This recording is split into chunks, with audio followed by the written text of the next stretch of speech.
Hey, good morning. We are here on, what is this? Is this a Tuesday? I think it's Tuesday. Yes, Tuesday, November 8th. It's a big day in the States, I guess. How could I forget? Um, let's see. Let me put my tweet out real quick before we get started. I'm opening up a few minutes early, partly just to give folks time to get here if they want to get here live, but also to cover a few things I want to mention. First thing being, I know it's a little late, but it's going on all month, so might as well mention it for those that might not be aware. We do have still the appreciation kind of event thingy going on. What that is if you log in, you'll see on your welcome window the signature appreciation thing. It's for signature players. That log in for it started last month, it's going to run this month, and I believe we're going to have another one in December. And what it is if you log in anytime during the month of November, you will be rewarded with a amount. The Empyrean Woolly, I think is what it's called. I'll show you what that looks like now. Granted, I know it's not really housing related, but it is kind of a special thing, so I don't want folks to miss it if they haven't spotted it or heard about it yet. It's a little, it needs some teeth work there, I think, but and got like a little bit of a rash going on, but I think it's a pretty interesting looking thing. I probably won't use it. I tend to use the glitter kitty mount just because it's fastest of all of them, so and it runs across water without dismounting, so I usually stick with that one. But it's always fun to bring out certain ones at certain times, like the snarf links and all that kind of stuff. But if you haven't picked up, just check your account inventory to pick it up. If you can't find it in the list, there is a search box that you can just type in Empyrean or Woolly or whatever you want to type in there, and it should pop it right up for you. And then you can claim it. It's from what I can tell, it's a multi-claim, so you know, it's for all your characters and everything, so it should be good. Hey Poi, good morning. Glad you could join. So the next thing I wanted to mention is we do have a weekend event coming up. It's the Dungeon Chase is back. It is set for November 11th through the 21st, so it's a little bit more than a weekend, but you know, who's going to fuss about that? You have an opportunity to participate in it and earn yourself some big game bucks that in turn can be used to get yourself some mounts, pets, decor, all sorts of things. So definitely check that out if you missed it the last time for sure, but if you want to pick up some extras of some things. For example, the former Proto-Star, the Proto Case loot that included the housing supervisor, which is why I'm standing here. This little NPC that I managed to get a single one of last time. Apparently they're going to be actually available straight up for big game bucks. You don't have to like gamble with the boxes for them like we did last time. This time you'll be able to buy them straight up for big game bucks. It includes the Protostar NPC, among other things. And then there's going to be the Snow Maiden case and the Forge case, which has some Osun decor and stuff. Those will be available at certain intervals through the event, and then I think on the 17th of November till the end of the event, those cases will be available so that you can try your luck. There's things in there, not just decor, but there's like music tracks and skybox remodels. So yeah, it's a big event for builders to get a hold of some of that unique stuff that they normally wouldn't get a hold of. Obviously, if you're not into dungeons like myself, you're going to want to keep an eye on the auction house for some goodies that will be coming through. Obviously, at the beginning, they tend to be in a little higher price, but as the event goes and more things flood the market, the prices should hopefully go down a bit. Or if you know some friends that dungeon and they don't build and they want to get rid of it and aren't really worried about money that they can make off of it, maybe you can get a good deal from them. So, and then finally, there will be a WildStar live stream today. It's set for 4 p.m. PDT, which is like, I think, 1 a.m. CET. I guess that's midnight for Londoners. They're going to be covering Red Moon Mutiny, which is the second phase of the Red Moon Terror raid encounter or system setup thingy. So if you haven't taken a look at it through the PTR and all that kind of thing, this is your chance to get a first look at what's coming. I personally am not into raiding anymore. I did start out in a little bit of it, but especially since I'm not part of a guild anymore, that's really not an option for me. But I do know that there are opportunities for certain things that might drop from there, and just the experience of going through that content can be pretty astounding for those that have not checked it out or seen it or faced it firsthand. So this is your chance to get a first look at what's coming, get hyped up about it. I think it's coming in not this update, I don't think, but I think the following.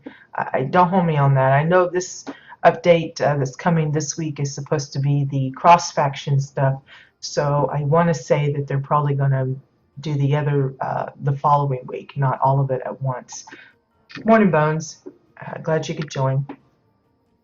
So just wanted to mention those few things because, you know, maybe you haven't followed Twitter or don't regularly visit the forums, which I know a lot of people don't. So that's your heads up on those little goodies. So let's head over to my alts plot, Dill's place. Now, a reminder, while Dill's plot is actually closed to the public, it's like my little workshop that I tinker around in from time to time.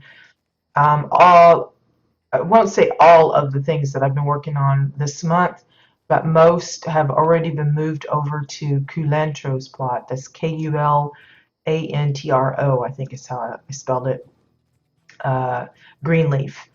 You can go to her plot. She's the secondary museum plot that I set up that has been virtually empty up until this point. I've moved all of the peacocks and the rooster and all of the dragonflies over there so far. I think I moved also the butterfly painting and the dolphin.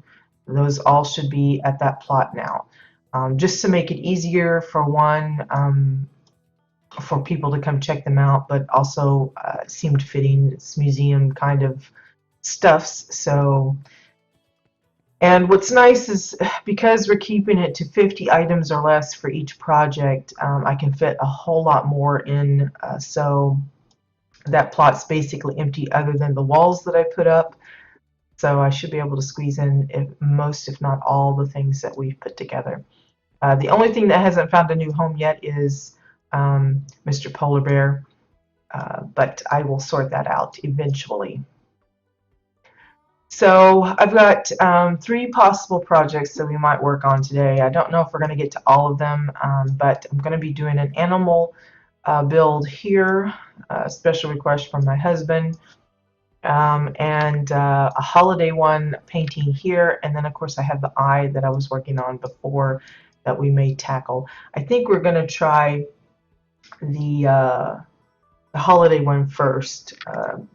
For those in the States that celebrate Thanksgiving, I think they will appreciate this one. Let me just get my references out here.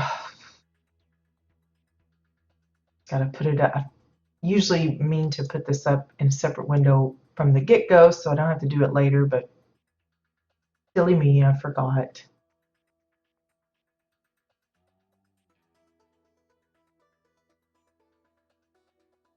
Okay, so now I have that sorted. Let me just move this. Got too many windows up. Trying to rearrange here. Alrighty, so what I've done is I do kind of like a lot of uh, people that are attempting to do a painting or some kind of artwork or something. They put out their palette of colors, and that's kind of what I've done here. I know the pieces that I'm planning to use, so I've just kind of spotted the canvas with those things, so that makes it easier to arrange them when it's time. So basically what you're looking at, there's three different items on the canvas. They are actually the same item. It's the tribal ritual pot, the Draken, the very tall one. It's all the same piece. This one is the side of it with it upside down. This is the handle part that I'm showing, and this is the bottom. But it's all the same piece. For those of you that have been with me for long enough, you know I kind of like when I'm building a certain thing, often I like to use the same item for the whole shebang. It tends to keep things, I don't know, I don't know if continuity is the right word, but it makes everything more closely matched. You know, rather than having like this brown and then trying to get a brown from another thing, maybe it doesn't match really well. At least I know it kind of matches this color, that kind of thing. So what we're going to do is we're going to make a turkey. So I'm going to move these two objects off to the side here. Excuse me. And I'm looking at a reference. I have a little turkey picture up. It's a little cartoon looking thing, so I don't know how well this is going to turn out, but basically I'm using the body of the tank, the pot. I tried getting it into a position that looked like a feather to me. And I don't know if you know of a lot of turkey pictures, but typically the tip of the feather has a little bit of a design. And this just seemed to work really well. I liked the coloring. It's brown, a little bit of like yellow looking, a little bit of almost like a hint of red. Those are kind of typical Thanksgiving colors, so I thought this would work really good. So I got the center feather. This will be the part that's right behind his head, because he's going to be kind of like, I don't know, sitting and looking at you. So, and then we're going to do three feathers, well, 3 or 4 on each side, I think is what it's going to be. So we're just going to rotate it. Now you can see that because of the way the pot is oriented, it's not going to be. Let me try that again. If I do it this way, no, I'm still going to do it. So you're just going to have to kind of tweak it in. Now I'm not too worried about what it looks like down here because his body is going to cover up most of this. I'm just more interested in the pattern that's being created here. I wanted to kind of be a fan of feathers, his little tail feathers. Now I thought about trying to actually make a little sculpture of a turkey, but I couldn't figure out anything that would work as a three-dimensional feather. I know we have items with feathers on them, but most of them are kind of like pinks and blues, and that didn't really seem the right coloring for Mr. Tom Turkey, so going with the tribal.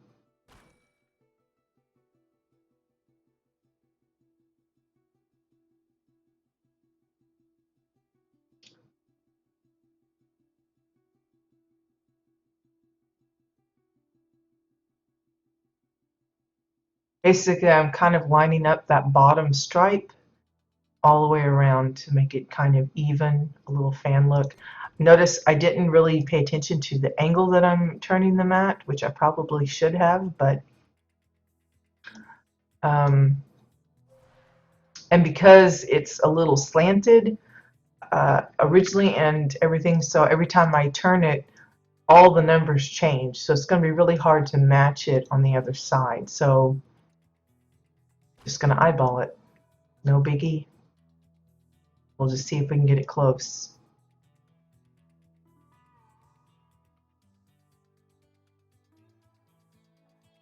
Sometimes those imperfections work best. Doesn't have to be like perfectly matched.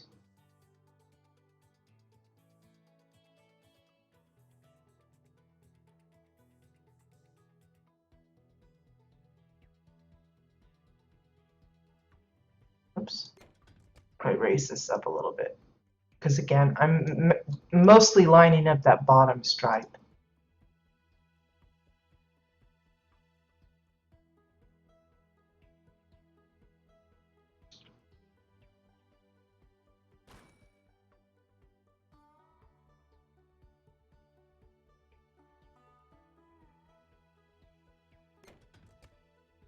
You can see it's not quite the same.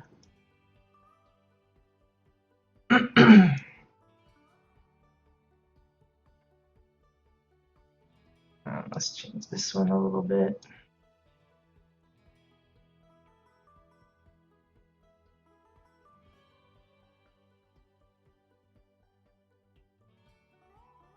There we go. That looks about the same. It's close enough, I think.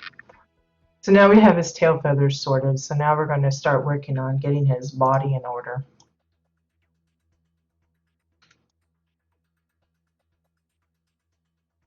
I think the main issue is having those spikes show when I don't want them to show. So now how fat do we want to make Mr. Turkey here?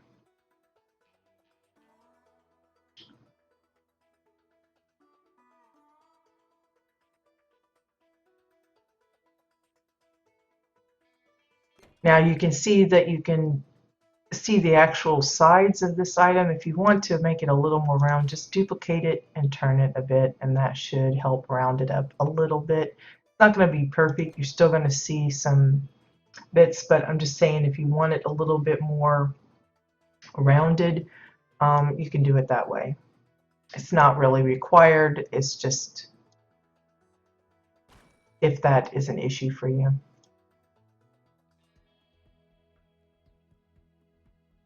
Now I need to figure out the size of his head.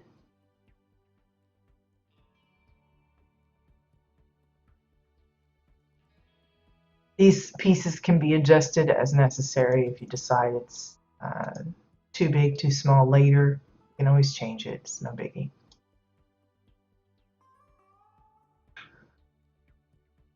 And then he's got some arms on the side. Now that's going to be a little bit more tricky because you want to divide the line between the tummy and the arms. You don't want it to blend too well. So I'm going to see what this looks like first. Turn it just slightly. See how it just perfectly blends in? That means his arms are going to be completely lost. So I'm going to have to try and find a different color that we can use. This is intended for his feet, so I can't use that. But since this is a little bit brown, I think I'm going to steal this color here. And let's see.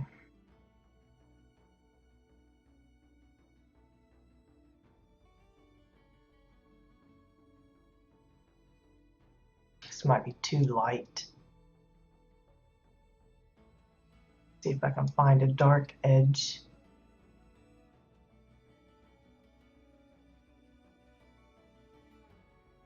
Either I'm going to have to use the one part and then like find some kind of a dividing line for it, or just make his arms lighter, which may look weird on its own. I don't know.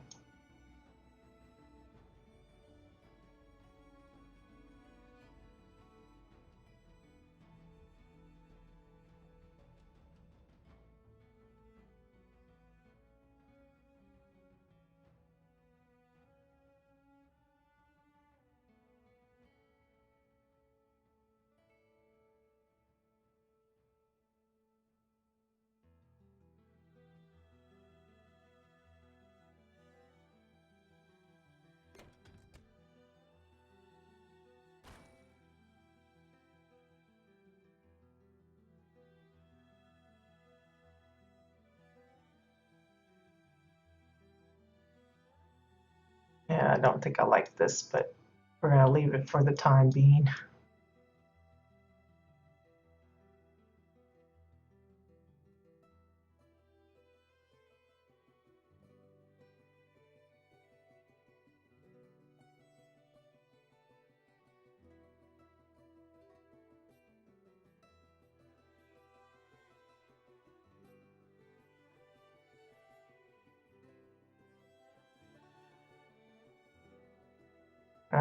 I just don't think that's going to work. Let's try the dark again and see if we can get it to somehow look a little different.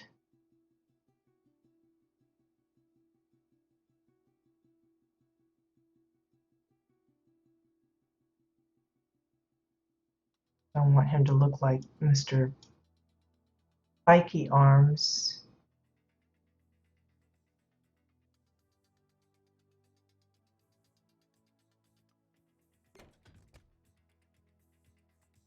Sort of.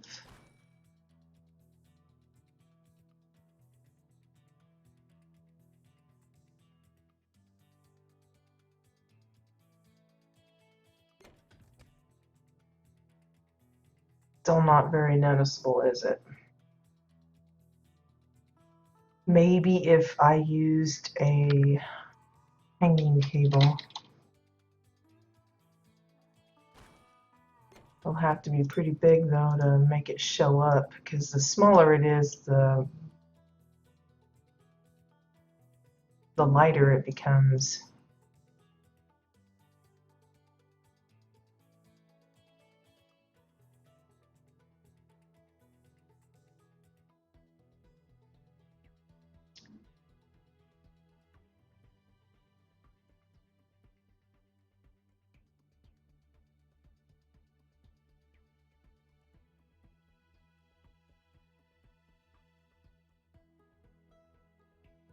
I'm also having trouble with it curving like it should as well. Let me try something else. Maybe the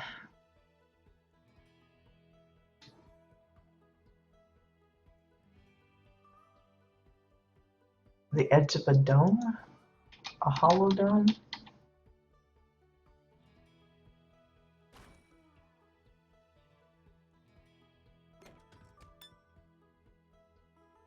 Oops. I think that's going to look weird too, because it's going to be raised a little bit.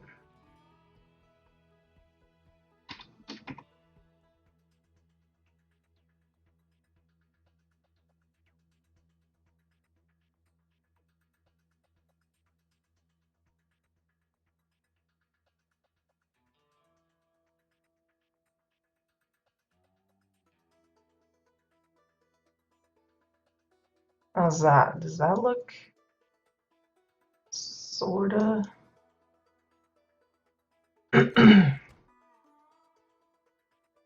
Kinda, sorta. I need to use this as one piece, I think.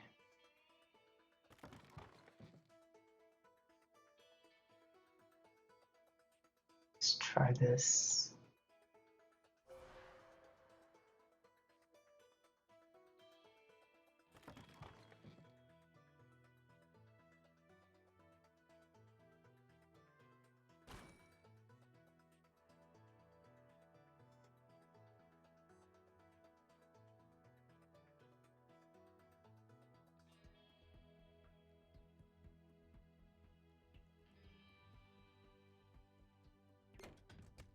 Looks a little better, I think. Sort of.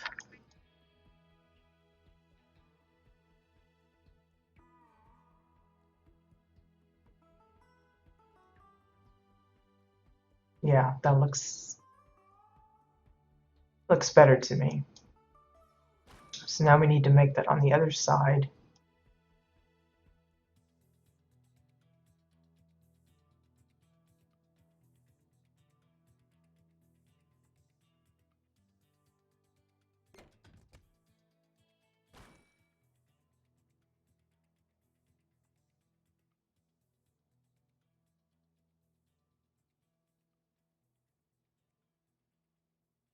So there's his arms. It's just to his side. They're just kind of laying there. And then the feet.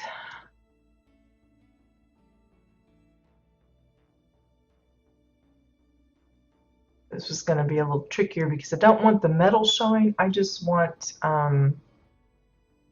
that little handle part to show. So that's going to be trickier, I think. Get it the right.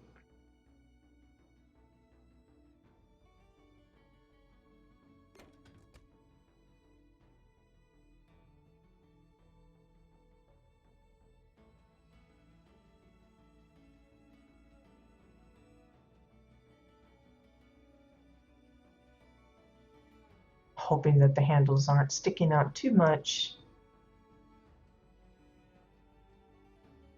I may end up having to find something else for it, but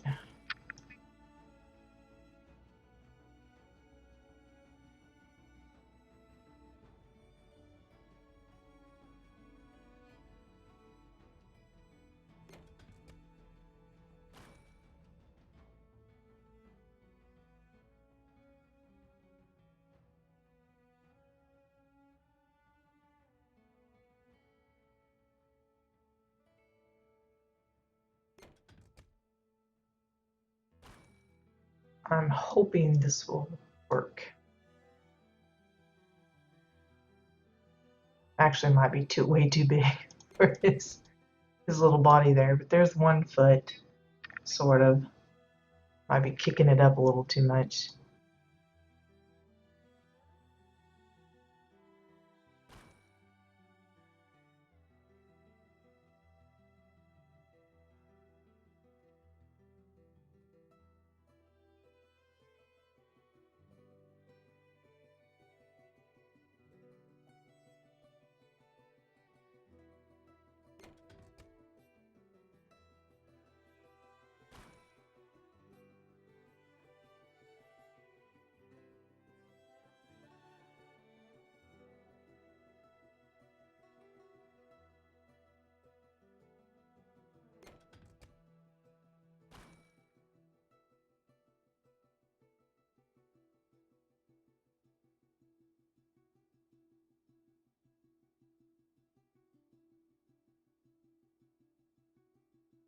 Why is that one showing a little more of that metal piece than I would like?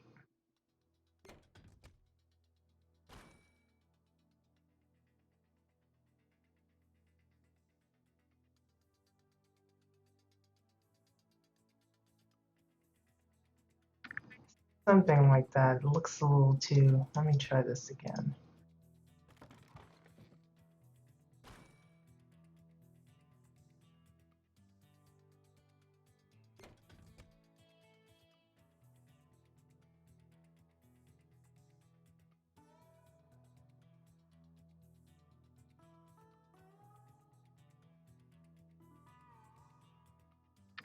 This looks a little odd.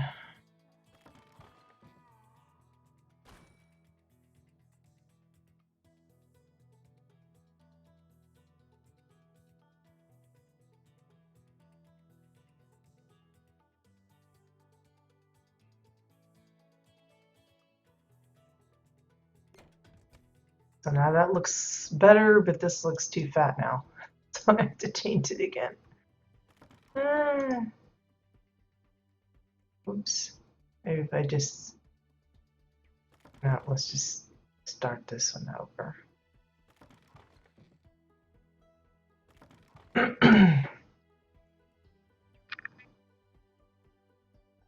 I don't know how most of the NAers that I would assume celebrate this holiday. I don't know what their plans are, but for my family when I was younger, my mom always just alternated because, you know, our two biggest holiday meals was always Thanksgiving and Christmas. And rather than have turkey and ham on those particular ones just set in stone, she'd switch it. So sometimes we'd have a Thanksgiving ham, and sometimes we'd have a Thanksgiving turkey, and then Christmas was the opposite for that year. I guess that was her way of trying to keep it different, just give us a little, so it wasn't the same thing every time. I'm not really sure why she did that.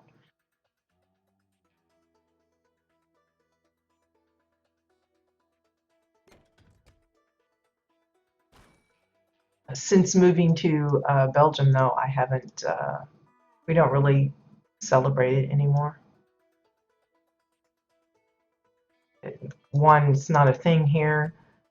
Two, it wasn't always like a really major holiday for us, so it was mostly just about the dinner. And I guess when we moved to Europe, it just kind of fizzled out. I think the main thing we do is the Christmas dinner. That's our main focus these days.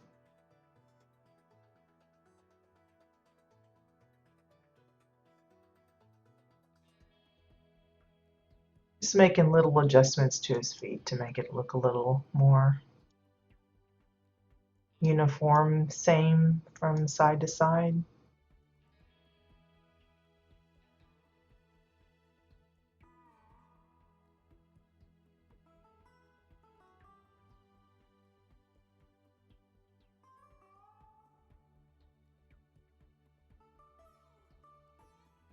Looks like he's kicking up, doesn't it? It just looks weird. I think it's because of this here. I think I really need to turn it more like this.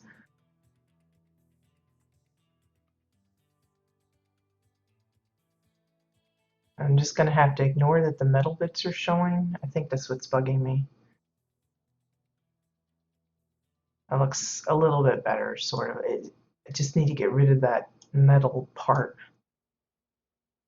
I'm not sure if that's possible. Whoops. Let me just cancel that.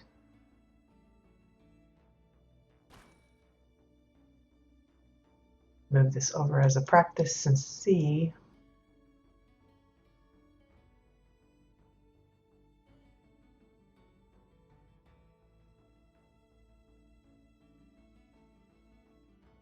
Yeah, I think just because of the way it's done, there's just no way of getting rid of it.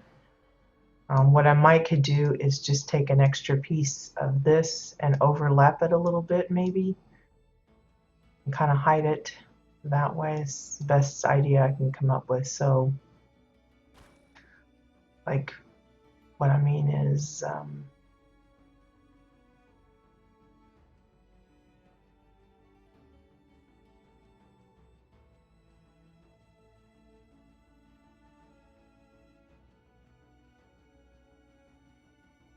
somehow, it's just, I think it's going to stand out even more.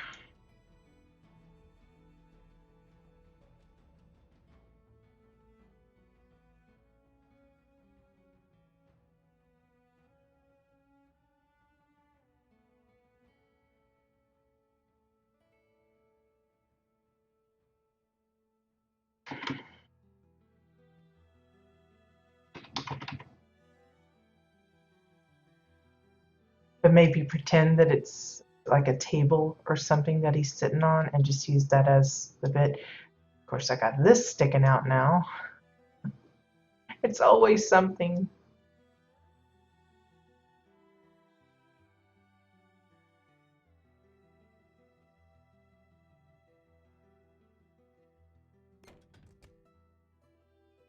Ah, try to hide the little bits you don't want. It's not as easy as it looks.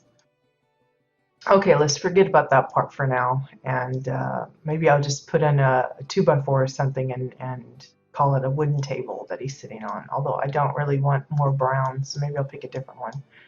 Maybe if I turn it this way, that would work.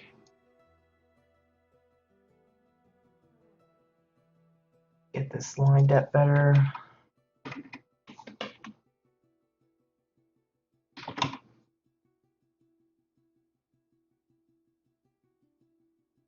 Make it wide enough.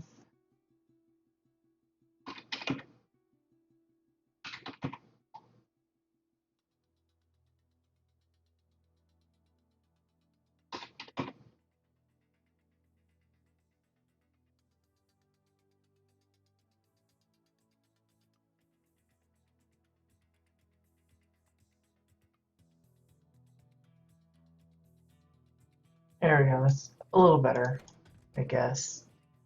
Sort of. Okay. So next we want to do the face. He's got like a beak. He's got a couple of eyes. He's got his little, I don't know what you call that dangly thing that's usually on their beak part. And he's also wearing a collar, and he's got a little pilgrim hat on. I don't know if we're going to be able to squeeze all that in, but let's see what we can do. So the collar part, I'm not sure if we can use this piece again. Actually, let's grab this one here.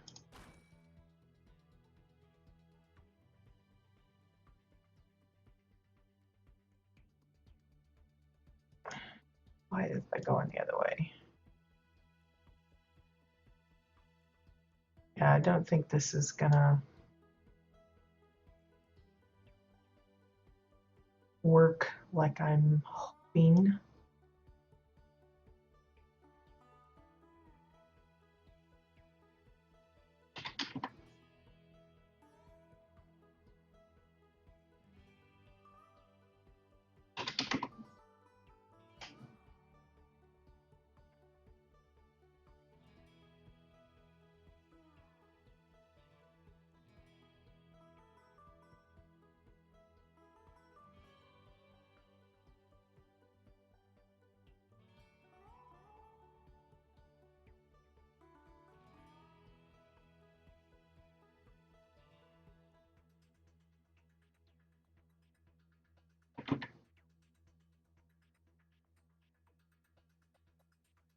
Don't think it's bright enough to really be noticeable.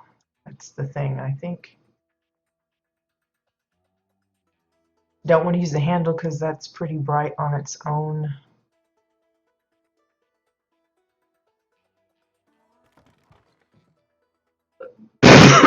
Excuse me. Let's see. Let me look at containers again. See if there's anything. Maybe this.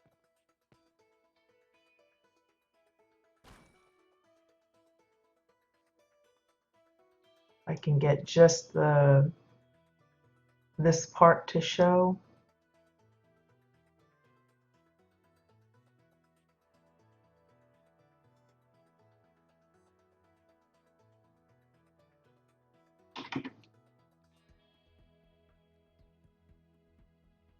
Yeah, that's what I was afraid of.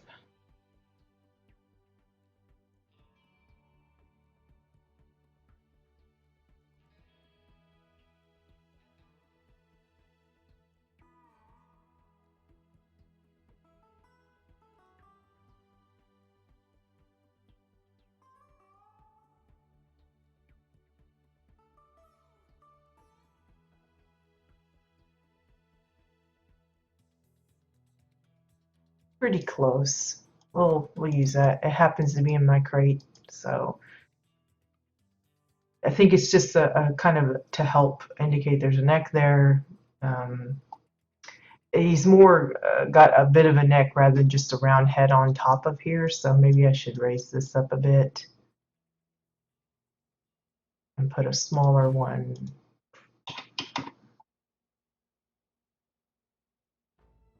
for the neck part.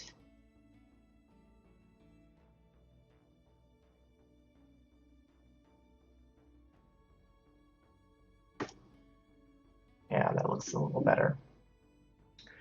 Then for his hat, let's put that in first. I'm going to go ahead and use probably tires for that.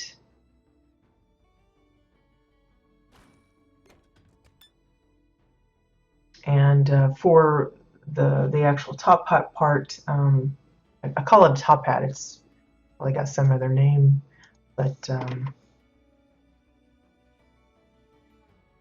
we'll just use the sides.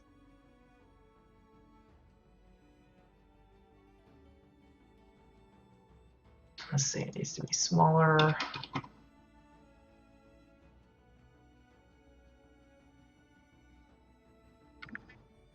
Put that here.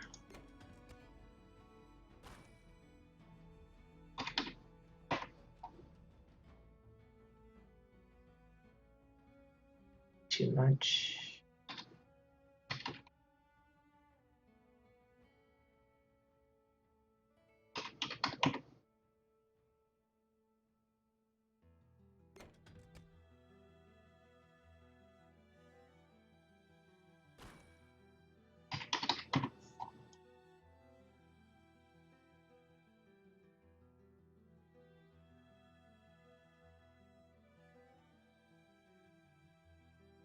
And then it needs the brim for it. So again, we're just going to use the tires.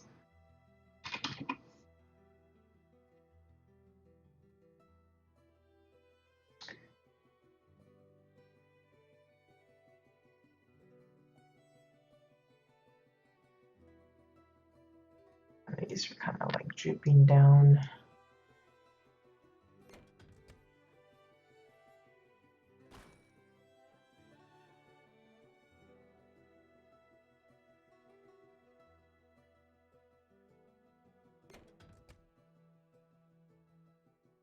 It almost looks like a one of those oh, what do you call it? The hunter caps. That's what it looks like to me. I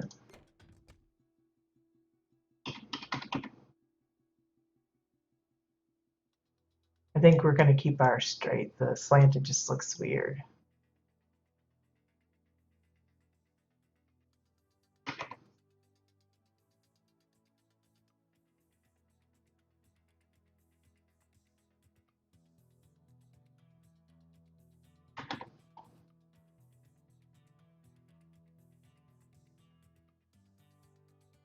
Okay, then we need some white eyes, and probably my favorite is either the firework, the red rocket one, or the fence post. I use the red rockets over here for the eye spots, but you can see the smaller they are, the more they disappear. So I'm going to check and see if I've got some of those fence posts, which I have a couple left, so we should be good. I'm going to use those for the eyes. These stay pretty visible even at a small size. You can see how tiny that is, and it stays, I mean, just even a pinpoint away. I mean, it takes a long distance to make it disappear. So I really prefer these for eyes on a small scale, or like a sculpture, painting, whatever it might be.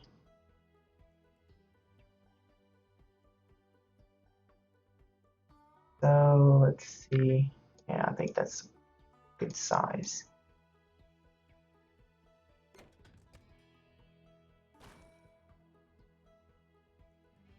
Now on this particular picture, his eyes are really basically super close. Now for the dots on the eyes for the pupils, my favorite again is the vent tank. Again, it shows up pretty good even at a really small size, so I tend to favor it when it comes to pupil dots. I did that with the Toros painting, I believe it was. See, 0.05. It does disappear at this distance, but at here it's visible, so it works. Almost looks like a Simpsons turkey because of the way the eyes are done. Oh, excuse me. Now we need something that's for the beak. Now I've already used this color for the feet, and the beak and the feet tend to be the same color. I don't know if I'm going to be able to use the same item for the beak as well, because the shape might just be a little weird, but we're going to try it and see if we can get it to work. Let's see if I could get it like that. That would be perfect, but we still have a little chin trouble there, so let's see if we can get this.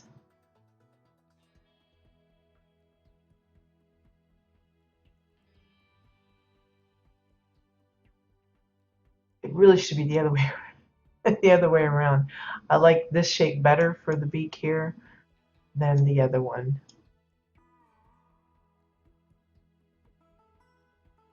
I'm going to see if I can tilt it enough where just that part is showing.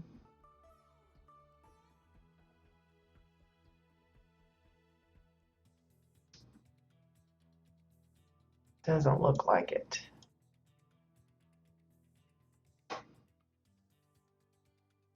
So what I may do is add an extra piece here.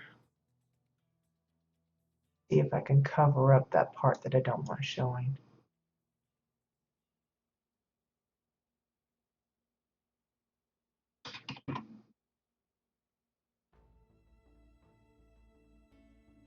And hope that it all just kind of blends together where nobody notices that that's what I did.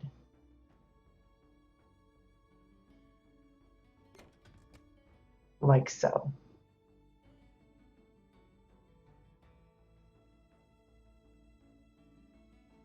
Okay, then we need that red little droplet thing. I don't know what it's called. I'm sure it's got a special name, but there's the red rocket, of course, that has the red tip that we could use. That's pretty nice and bright.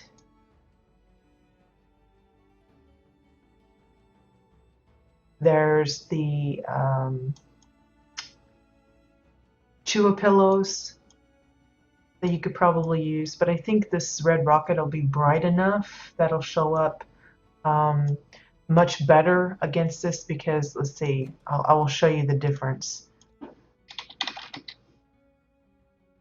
If you take the pillow, this red is much darker, especially if I'm going to be using probably the edges. See how much darker that is? I don't think it would pop as much against it. So I prefer the red rocket. It's much brighter. So let's see, we've got the one in the cartoon that has it like dangling way down here, his little nose thingy, whatever you call it. So let's see if we can get that simulated here going on. Whoops, meant to replicate that. Now obviously you want the part that's attached to the nose to be skinnier. It's supposed to be like, I don't know, like a teardrop, dewdrop, like a drop of blood. I don't know what it's supposed to look like or why it's shaped the way it is, but that's how it is. This is going to be costly in pieces, I think. And it's awkward because, again, remember I'm working on a mixture of flat surfaces and curved surfaces, so that makes it tough.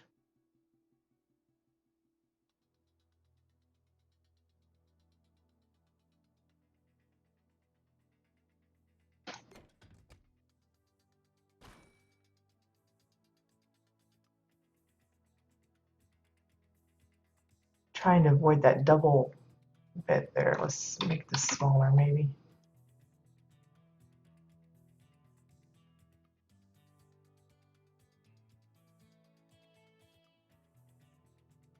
I'm trying to get it as well kind of the same width all the way down, which is proving very difficult.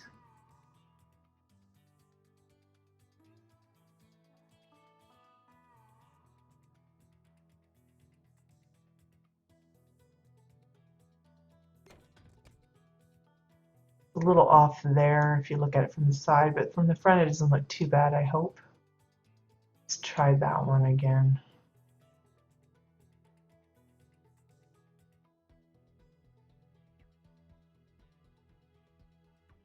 Yeah, it's just not.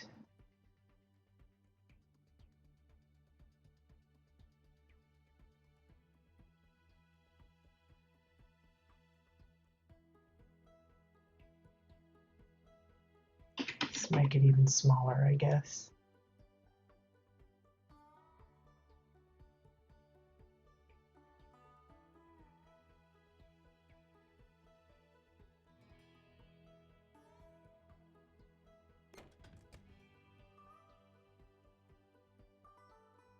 Even that looks wrong.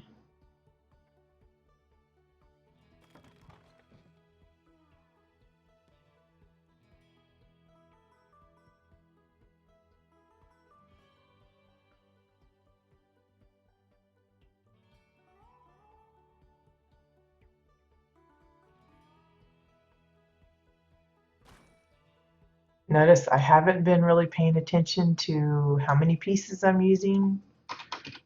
That might bite me in the rear when it's all said and done, because again, we're trying to keep below 50 pieces with these things.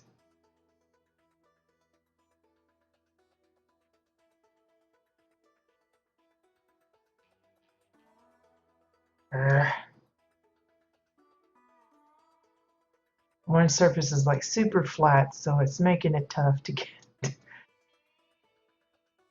Maybe I should just try with the tip. Maybe that'll work.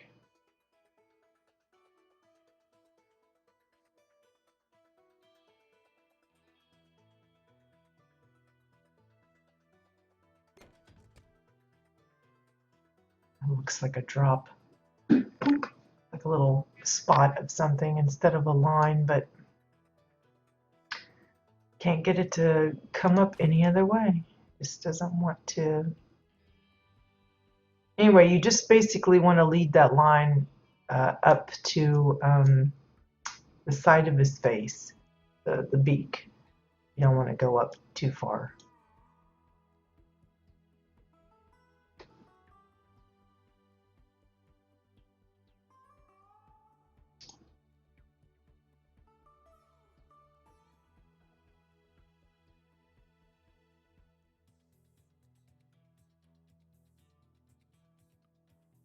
Like right about there. That should be good. It's just that one spot that's bugging me. Would be that one thing that doesn't want to cooperate.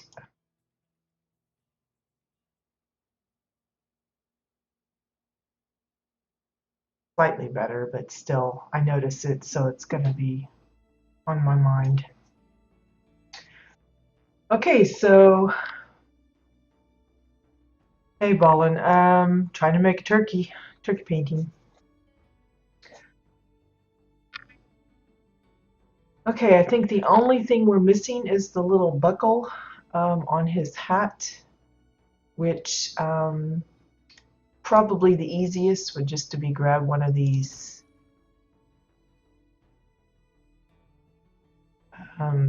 cardboard boxes, shrink it up.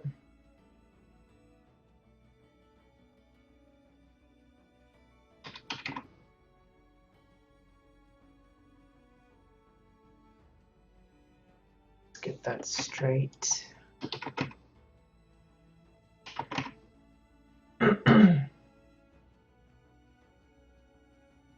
Maybe a little bit smaller.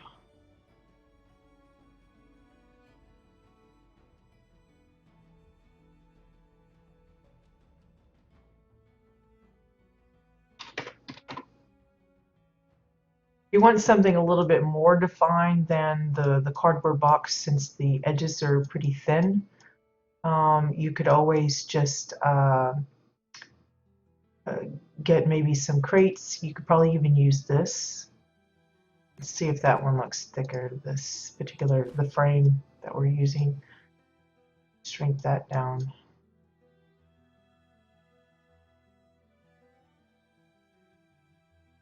It might be a little thicker in the edges than the other.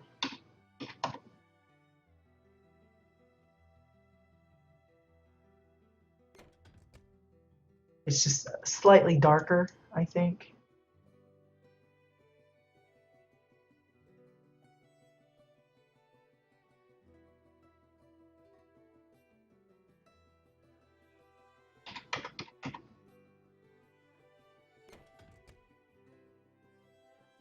It looks about the same to me.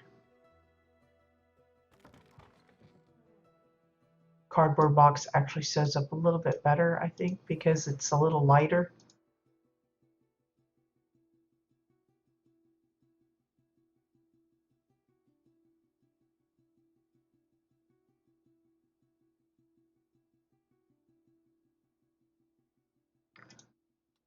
Yeah, the whole turkey is made of different parts. We're getting ready to see how many pieces altogether it is, but it's like tires for his hat, um, tribal urns for his feathers, and the tops of the same urn for his feet, and his belly and arms and stuff is the bottom of the urn. It's like patching things together, just to kind of see the pieces in a different perspective, basically. That's what all of this stuff is. It's just items that I've meshed together uh, in a different way.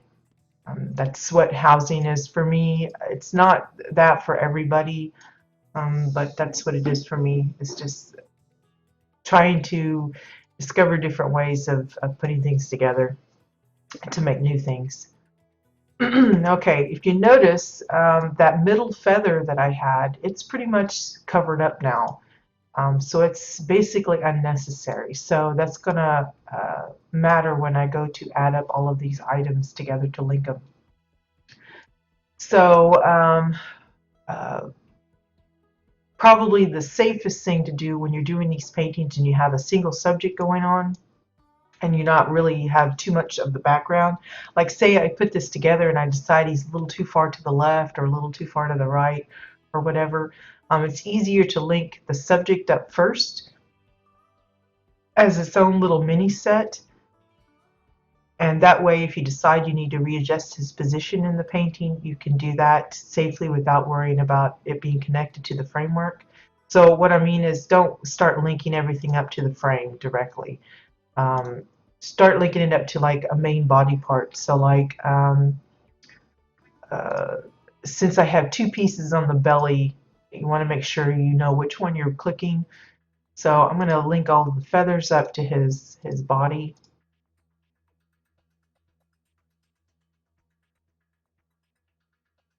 And just grab all the pieces that you can that you're able to click on. Make sure you grab everything, and of course if you're testing it to see if you've gotten everything, just make sure you don't accidentally place it when you're testing it, otherwise you'll end up kicking yourself in the rear on that. But because I can't see that middle feather in the back, that means I won't be selecting it. So once I'm ready to save the set, that won't be included. So that'll save us one decor. Now, because of the way the tires are, the way I've got them pulled out, um, we could push them in a little bit more, maybe. Um, it'll make them a little smaller, I think. Yeah, that works still. If that bugs you with the tops showing.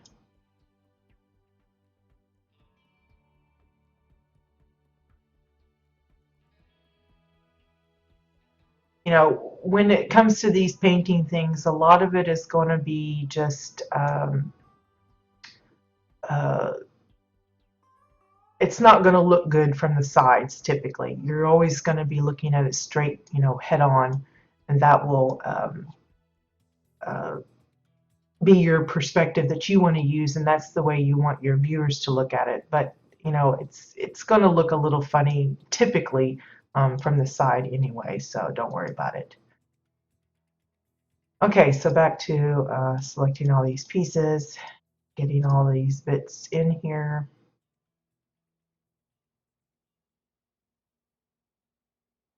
Now, often I will make sets of certain groupings, like maybe I'd make a set of just the feathers or just his hat, in case I want to move the position of those in comparison to the rest of his body. But since I'm pretty happy with how he's sitting so far, I don't think I need to do that.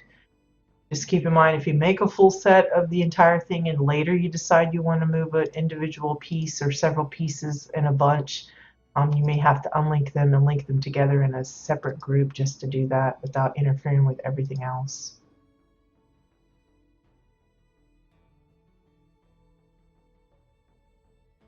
Okay, don't want to forget his collar, the little buckle on his hat, the rest of his hat.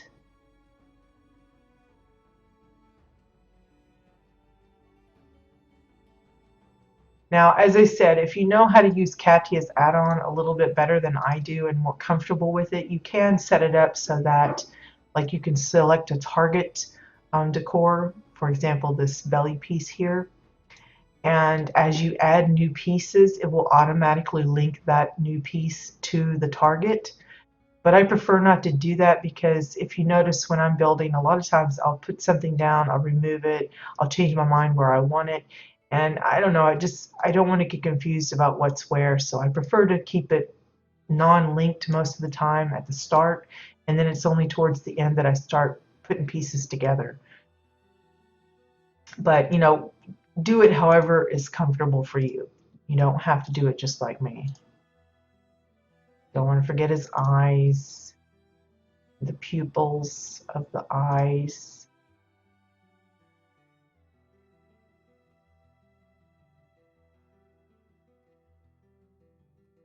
Okay, I think I've got most everything here.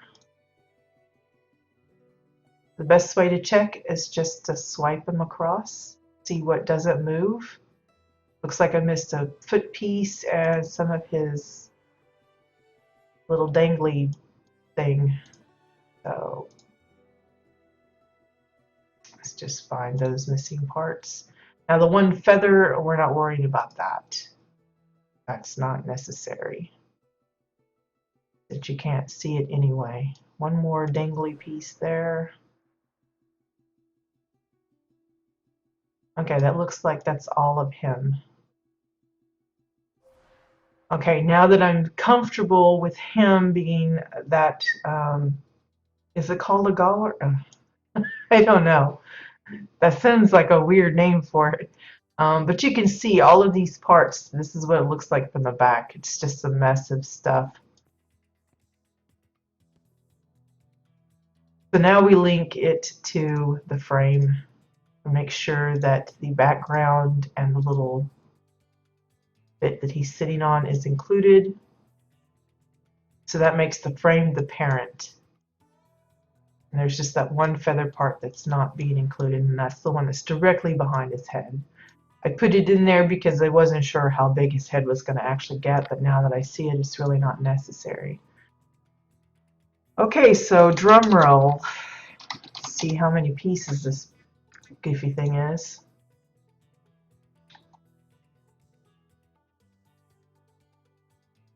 Let's say turkey. Add a new. Add linked set. And he is a whopping 43 pieces. So we just kept him just under, so that's good. He's still suitable because, again, the challenge for this month is to make paintings and sculptures that are under 50 pieces. So that's a bit of a tough challenge for some of us, especially myself, because I do love going into all of those little extra details. But thankfully, we have kept him within the limits, so good on us. So that's our Tom Turkey painting. So the next thing was a project I started, I guess it was yesterday morning. I was doodling around just before yesterday's stream, and I was thinking about doing an eye, and let me pull up the images for that I was using as reference. Again, you know, most of the stuff doesn't come up straight out of my brain. I make modifications based on, you know, necessity or whatever, but you know, based on like the pieces that I have or the colors that I have or the shapes that I have. But I'm always using picture references because there's just things that I don't, you know, I'm maybe not confident about, like proportion sizes, positions of certain things, even shapes and things. So it's always good to have picture references. If you're capable of doing it straight from your head, fantastic, but I'm not one of those people, so I'm not ashamed to admit that I use references for help. So the idea is, first, when I started putting this together, is I needed some kind of a flesh color for the background. we don't really have too many of those. The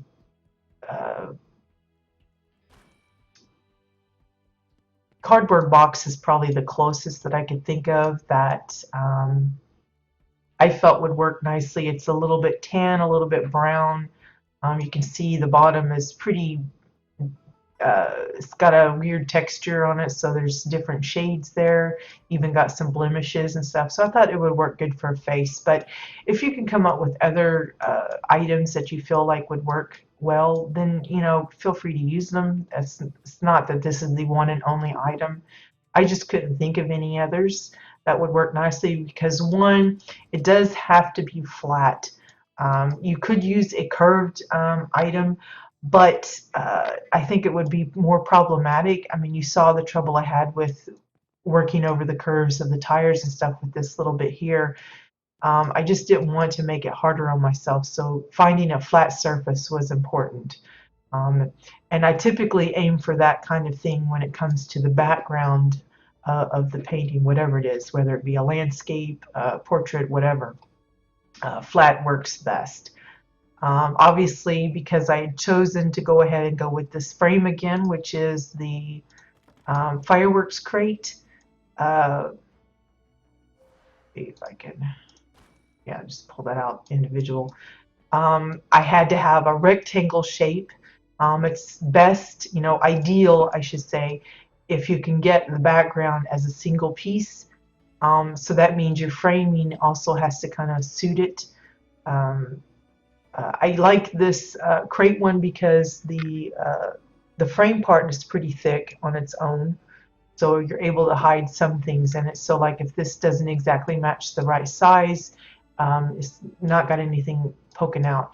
But like for this one, you'll notice the piece that I used here, it works, but the size that I had to have it at to make it a single covering, there is a little bit of it poking out the sides here. I'm just pretending that it's not there, but it is a bit of a nuisance if you're trying to go for full-on, you know, nice, clean edges and everything. That might really bug somebody. It could be remedied maybe by the person maybe pushing it in a little further, get rid of most of it. But you'll have to be super careful because if you push it too far, then obviously the background disappears. So you might be able to get rid of most of it, but there's still going to be a little sliver poking out there. Just something to keep in mind when you're building this stuff. All right, Bones. Thank you for joining us and have a good day at work. Don't work too hard. So once I picked out the flesh color background that I wanted, then I thought, okay, I want an eye, but I've done eyes before, but you know, it's different working in like little pieces, like almost putting together like a mosaic, a collage of items.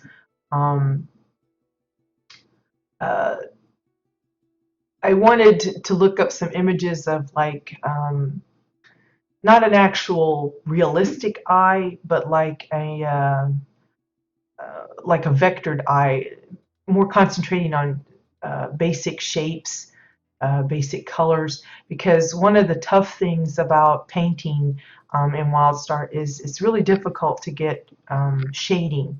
Like if you have a red, it's not like we have all shades of red that goes from like the deep red to kind of a light rose to a pink to like a very faint tinted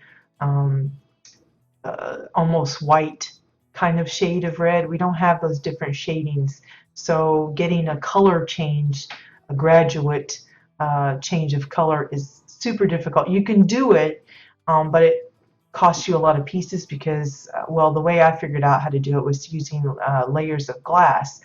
But that's really not feasible for this particular challenge because again, we're trying to stick to that 50 decor pieces or less goal. And with the layered glass, if you're using the glass, that's like 25 pieces right there. So it doesn't leave you a whole lot of room for wiggle to actually create the painting that you're wanting to. So Um,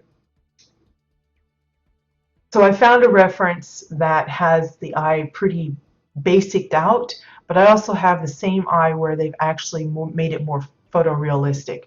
So I'm doing a combination of the two. I'm looking at elements from both and doing my best to kind of replicate that. So for the eye itself, I started with a vent tank. Again, it's one of my faves. It's just set in, and it's to be the little bit of dark trim around the iris of the eye.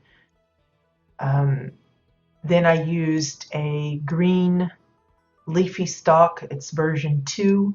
There's a couple of them there because, again, it's one of those pieces that's more, you see the actual sides of the circle rather than it being a true circle. So I just added an extra to kind of round it up just a little bit. It's still a little bumpy, but I figured it's not going to be too big of a deal. I also picked it because it has a little bit of a texturing on it. If you can see it, it's got a little bit of lines. Because I'm not going to be going through the trouble of actually adding lines to the iris.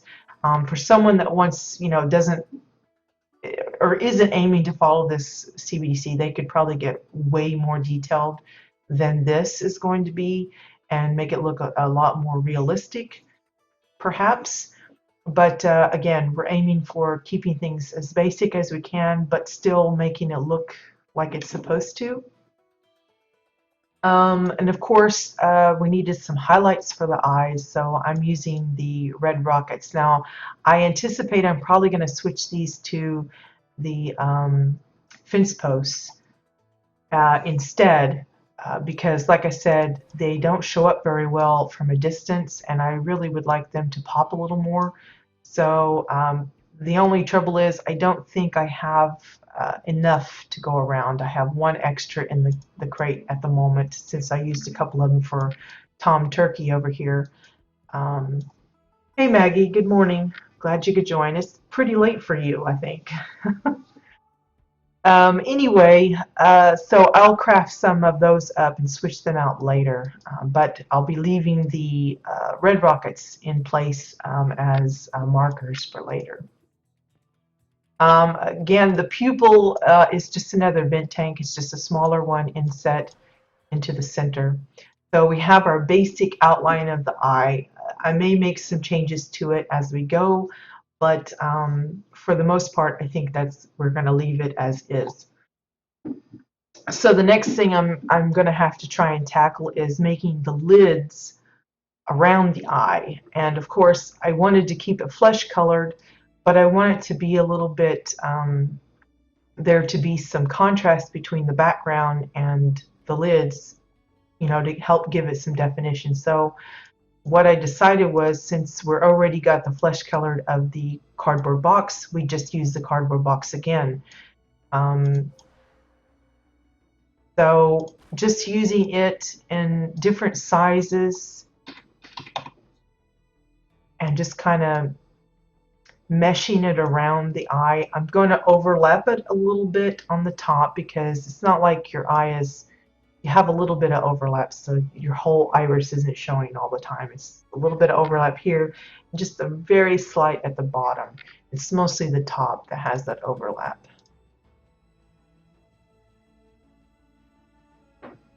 But I want it to look like, the eyelid part that normally is showing.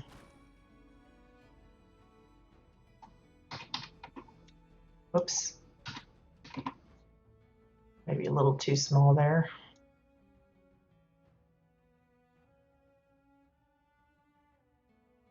Again, if you see me looking, I'm just constantly referencing the picture that I have. It's helpful to make sure I'm getting things kind of in the right, not necessarily exact position, but in the general proportions and things. If I have the right curvature of something, that kind of stuff. Again, you could probably Google up and find the reference that I'm using. I'm even using the same color. Their eye is green as well. You could go with blue if you want blue. I would say There's a firework piece that has a blue coloring. I think, let's see, I thought there was a, yeah, this one maybe? Maybe that's green. Kind of a blue-green. This might be an okay color. I just like this one again had texture to it, whereas this one doesn't. Where is it? Yeah, here it is. The only reason I didn't pick this one is it looks a little too dark. I would have preferred the icy blue of the tip, but of course the tip is pointed, so that wouldn't work very well. But you could make this work with other items. There might be some Arctera icy decor that might work. I think most of the icicles and stuff actually have pointed ends, so those probably won't be feasible. Of course, there's brown, but because the skin tone that I have is already pretty heavily brown, I didn't want to go with the brown eye. So green just seems suitable. It's a nice bright color. Okay, so just continuing on with the eyelid, making it curve, and again, wanting a little bit of overlap. The trouble I had is I'm using the flap of the cardboard box, and it's a little tough to get it to line up like I want without the rest of the cardboard box showing. That's been the trouble.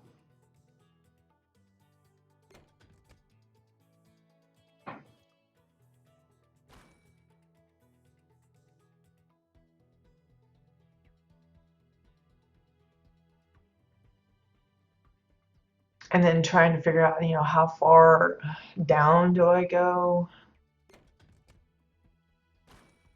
And two, at the ends, that kind of becomes a little dark. So I'm not sure how I'm going to do that because most of the flaps are all the same shade.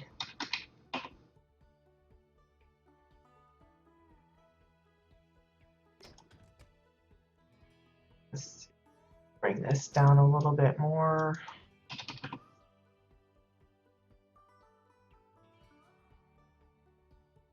Again, this is probably going to disappear at a pretty good distance, the smaller boxes.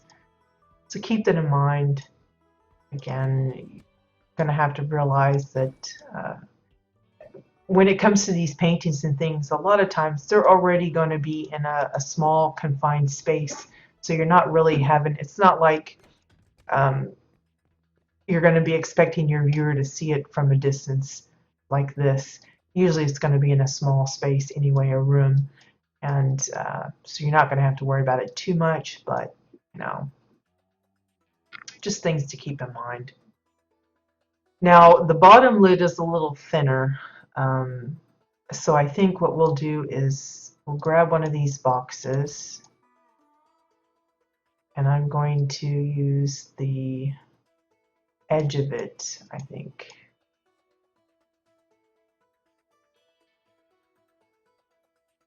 Or maybe not that edge. Let's try different.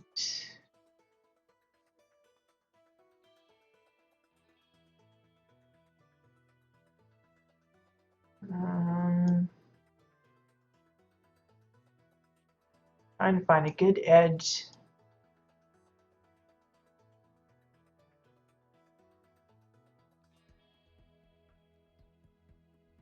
My stomach is making all kinds of weird noises right now. I don't know what its deal is, but it's a little annoying.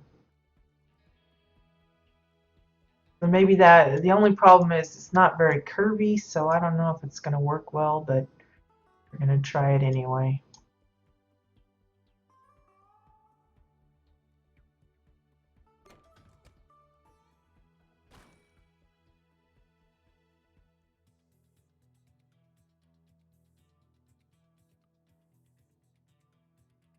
It's got those stickers on there, so I don't know if that's going to make a whole lot of sense.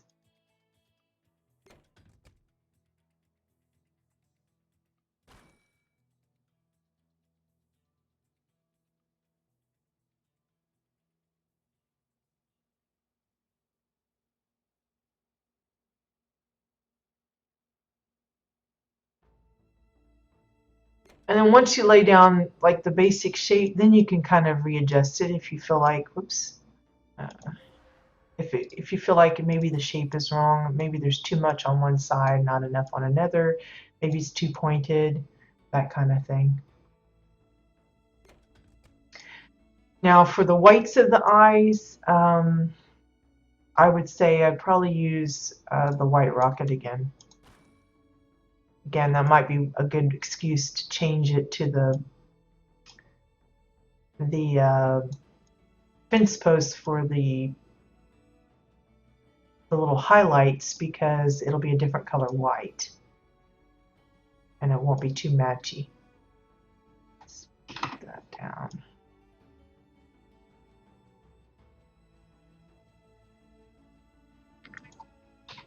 May have to use a few pieces just to get everything in position here.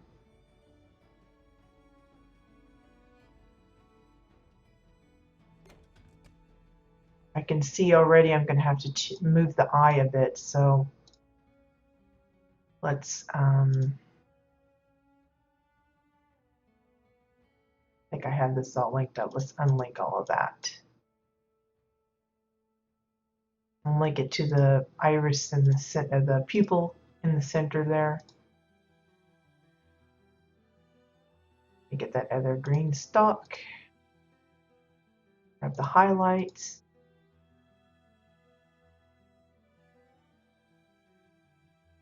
The reason I'm linking this up separately is because you can see how I put in the eyeball part, and part of the black is hidden, and I want to make sure that's visible.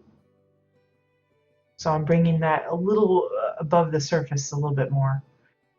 You may have to make adjustments if your lid is a little too low. You may have to adjust that a little bit, but I think that'll work. So let's bring a piece over here.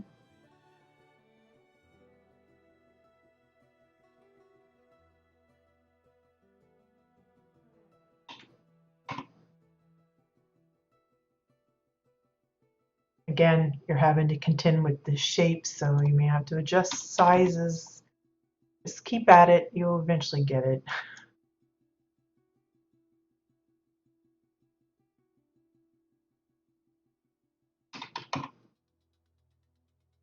Trying to get it so it doesn't do that flickering thing. That's an issue for me. I don't like that.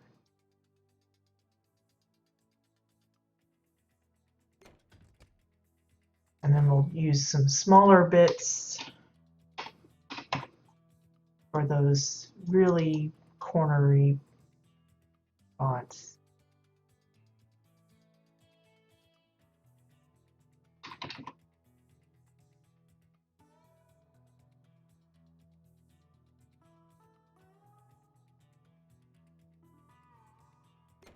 I'll just raise this a little bit. There we go.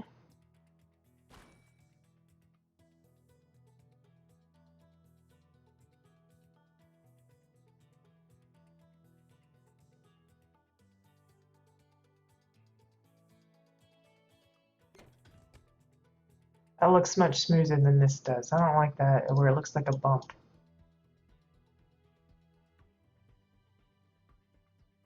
Maybe if I change the size.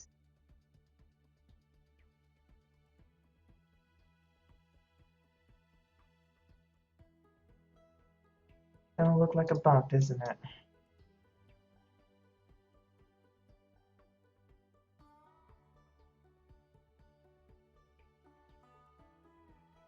That sort of helps. Okay, so the next big thing is probably working on the eyebrow. Yeah, I think the eyebrow would be the next thing. So for a dark-haired eyebrow, I'd probably just go with the tires. That's a favorite hair item for me these days. I've been using it for hair pieces for other projects, and it seems to work really good.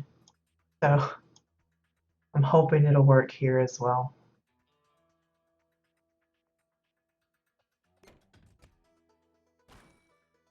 I don't know how well, but we will find out very shortly.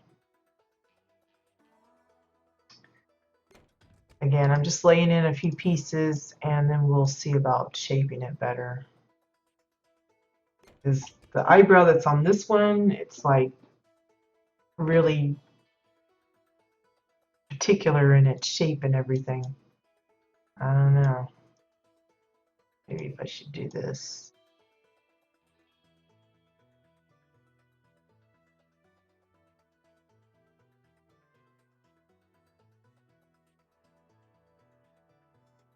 A little bit like that.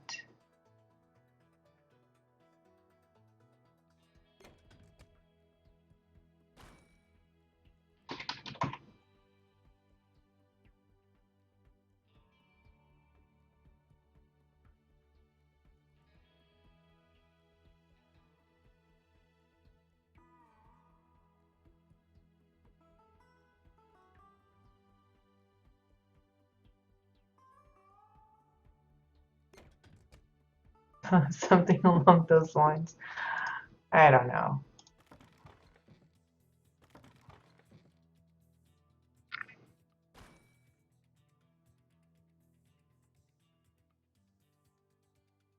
And it's, I don't know, it's like, oh, that's a little too big, but it's like bolder here, and then it like arches suddenly off to one side.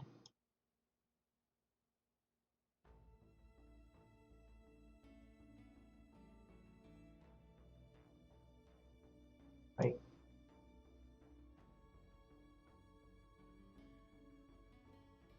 I don't know. It's a strange shape. I'm sure it's to help define the brow and everything, but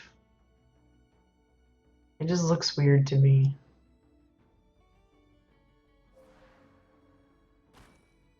Try this.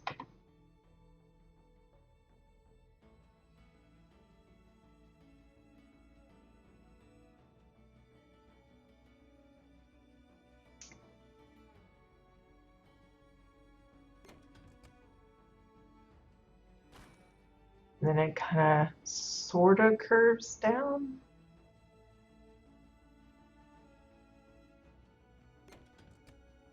Something like that. Kind of the right shape, but not. I don't know. Maybe I should make it a little bit bigger. Now, notice I'm linking these up. That's because I know already I'm going to be adjusting the position and the maybe rotating it differently. So I'm assuming that linking it together is probably going to help a little bit. You know, like now I can turn it, make it a little different, reposition it.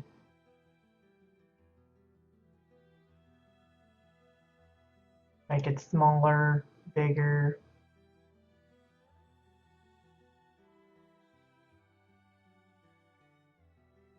Looks like the start of it is more in line with the end here, where the little, I guess, tear duct and stuff would be.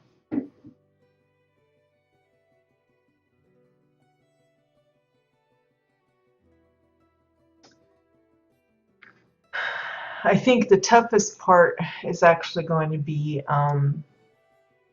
the eyelashes. I was trying to brainstorm yesterday about what would work good for eyelashes, and I have come a complete blank as to what would work best. Because again, remember, we're trying to stick pretty tightly to that 50 decor limit, and while things like maybe the hanging cables might come to mind for, like, I don't know, maybe individual lashes, I don't think that's a very practical approach, considering how many lashes you might be trying to put in there.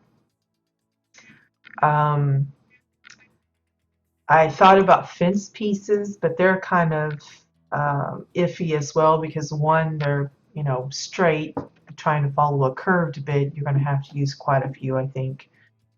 I thought about the spiky um, coffin, because, you know, it's got lots of spikes, but again, I think it will be problematic as well, because one, it's a curved item, which is great to, you would think, but then when you go to use it, you see just how not fun that is. So like, so I've tried to use this for other things and just found that it was really, I mean, look how long, long those things are. So again, you're going to have to really knock it down in size. And I don't know, it just, it doesn't seem right. It's very hard to see. And I don't know, trying to work with that particular shape, I just don't. And then you only get like 2 or 3 spikes out of that whole bunch that actually show up. It might be doable, but again, you're going to have to really watch your decor count, I think is going to be the issue. Yeah, I think about 2 is about the safest amount you're going to get out of that. So pretty tough decision, I think. Right now we're looking at, let's see, we got the pupil part. Let's go ahead and link up all of the rest of the eye here, just to get a quick idea about how many we've already spent.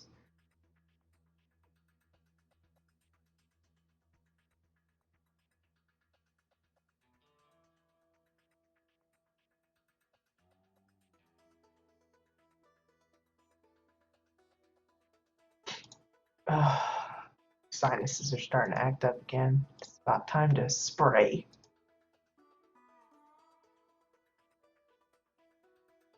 Husband says if I'm not any better by Wednesday evening, I'm going back to the doctor on Thursday. So I was like, yay, it's what I always wanted. Another doctor visit. But the spray I'm using at the moment, you can only use it for like a week, and that ends on Friday. So he's worried that once that's up, I'm not going to have anything to kind of give me some relief. And he just, let's see, I think I missed a eyelid piece. I'm not counting the spike bits.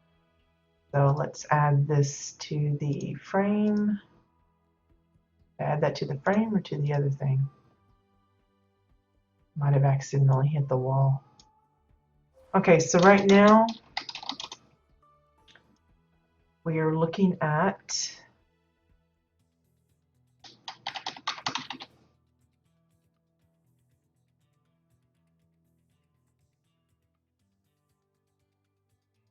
$32 pieces. That's quite a bit already eaten up. So again, if I'm having to use, you know, 10 or 15 for the top row of eyelashes and another 10 or 15 for the bottom row, that's going to be well over, I think. So yeah, I'm going to have to really work and see what else we can use in place of that. Like I said, I was looking at fences.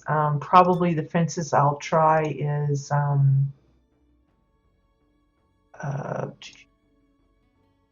we're looking for something that's got black lines, nicely spaced. I think I just passed them up.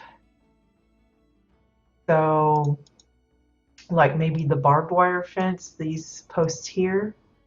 The only thing is, it looks like they're different sizes. These are fatter, these are skinny in the middle. There's the chain link, which is basically the same thing without the barbed wire, having to worry about it. These are too silvery, I think.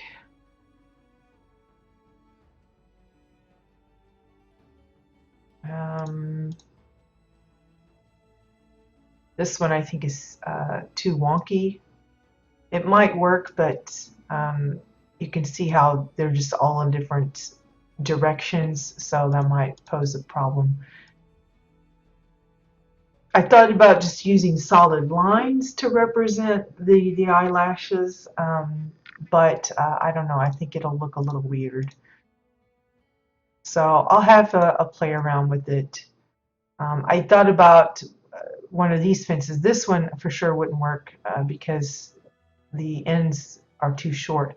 But like the Gothic version, they have the spikes. That might work. The only thing is you have this end piece to worry about. Both of them have that part. It's not just the spikes there by itself. So yeah, you can see it's pretty limiting, but you know, maybe you guys will come up with a better solution if you try something along this theme. Um, it would be interesting to see what you use, what solution you come up with. But I'll probably be tinkering on this later today, and we'll see if I change anything or if I um, figure out some kind of a solution for the eyelashes. I may just have to really scrunch it in there. I don't know, but you can see 32 pieces already. That's going to be pushing it to keep it under 50 for the whole thing. Of course, tomorrow will probably, well, tomorrow is Wednesday, so that's House Tours Day, so that's taken care of, spoken for. But Thursday we'll probably get back to this little project. We're making a little animal.